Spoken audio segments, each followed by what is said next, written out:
നമ്മുടെ കേരളത്തിലെ UDF അധികാരത്തിൽ വന്നതിന് ശേഷം ജനകീയമായ ധാരാളം പ്രവർത്തനങ്ങൾ കാഴ്ചവെക്കുകയുണ്ടായി.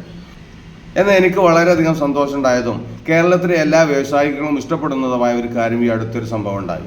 നമ്മുടെ ബഹുമാനപ്പെട്ട കേരളത്തിൻ്റെ മുഖ്യമന്ത്രിയുടെ ഒരു യൂട്യൂബ് വീഡിയോ വരികയും അതിൻ്റെ താഴെ ഒരു പാലക്കാട്ടുകാരനായ ഒരു വ്യവസായി ഒരു കമൻ്റ് ഇടുകയും ചെയ്തു.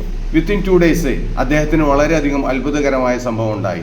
എന്താണ് സംഭവിച്ചത് എന്ന് അറിയണ്ടേ? ഈ വീഡിയോ കണ്ടു നോക്കി. മുഖ്യമന്ത്രി VD സതീശന്റെ ഒരു യൂട്യൂബ് വീഡിയോയ്ക്ക് താഴെ കമന്റ് ഇട്ട പാലക്കാട് കഞ്ചിക്കോട്ടെ ഒരു വ്യവസായിക്ക് സംഭവിച്ചതറിഞ്ഞാൽ പ്രേക്ഷകരെ നിങ്ങൾ ഞെട്ടും. 1 വർഷമായി മുടങ്ങിക്കിടന്ന വ്യവസായ സംരംഭത്തിനുള്ള ഭൂമിയുടെ സ്കെച്ച് 2 ദിവസം കൊണ്ട് കയ്യോടെ കിട്ടിയതാണ് കേട്ടോ ആ സംഭവം. എറണാകുളം കാലടി സ്വദേശിയായ വ്യവസായി MT ജോഷി ആ കമന്റിന്റെ കഥ പറയും. കഞ്ചിക്കോട് വ്യവസായ മേഖലയിൽ പോളിമർ കെമിക്കൽ മേഖലയിൽ ഏതാണ്ട് വർഷങ്ങളായി പ്രവർത്തിക്കുന്ന ആളാണ് MT ജോഷി. MT ജോഷി പുതിയൊരു സ്ഥാപനം, ഒരു സംരംഭം കഞ്ചിക്കോട് തന്നെ തുടങ്ങാനായിട്ട് അപേക്ഷ കൊടുത്തിട്ട് 1 വർഷമായി. അപ്പോൾ അതിൽ റവന്യൂ അധികാരികൾ ഒരു സ്കെച്ചിന് വേണ്ടി ഇദ്ദേഹത്തെ മാസങ്ങളായിട്ട് വലയ്ക്കുകയായിരുന്നു. കഴിഞ്ഞ ദിവസം സമൂഹ മാധ്യമത്തിൽ, അതായത് മുഖ്യമന്ത്രി VD സതീശന്റെ ചില ഒരു വീഡിയോയ്ക്ക് താഴെ അദ്ദേഹം ഒരു കമന്റ് ഇട്ടു, ഈ ഒരു ബുദ്ധിമുട്ട്. അത് കമന്റ് ഇട്ട് 2ാം ദിവസം അദ്ദേഹത്തിന് ആ സ്കെച്ചിന്റെ രേഖ കിട്ടിയിരിക്കുകയാണ്. അപ്പോൾ ഈ ഭരണം വന്നതിന് ശേഷം ഉണ്ടായ മാറ്റങ്ങൾ അല്ലെങ്കിൽ തന്നെ അത് ജോഷി പറയും. എനിക്ക് വളരെ സന്തോഷമുണ്ട്. കാരണം ഞാൻ 30 വർഷത്തോളമായിട്ട് വ്യവസായ മേഖലയായിട്ട് ബന്ധപ്പെട്ട് ബിസിനസ് നടത്തുന്ന ആളാണ്. ഒരു ദിവസം കാലത്ത് കൊടുത്ത് അപേക്ഷ കൊടുത്ത് അവിടെ വന്ന് സ്കെച്ച് എടുത്ത് പിറ്റേ ദിവസം കിട്ടേണ്ട കാര്യമാണ്. ഏകദേശം 1 വർഷത്തോളമായി ഞാൻ ഇത് കാണിച്ചു തന്നൂല ഇവര് വന്നിട്ട്.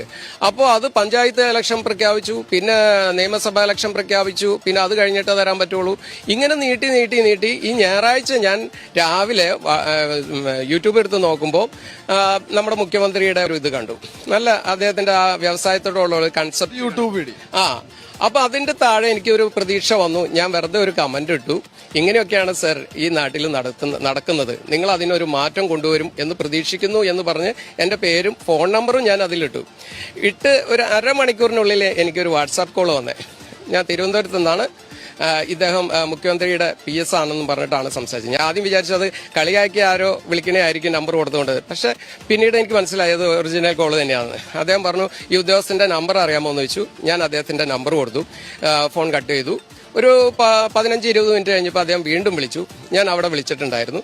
നാളെ തിങ്കളാഴ്ച നിങ്ങൾ ഈ ഓഫീസിൽ പോയിട്ട് നിങ്ങൾക്ക് കിട്ടേണ്ട രേഖകൾ മേടിച്ചുകൊണ്ട് പൊക്കോ, എല്ലാം ശരിയായിട്ടുണ്ട് എന്ന് പറയുകയുണ്ടായി.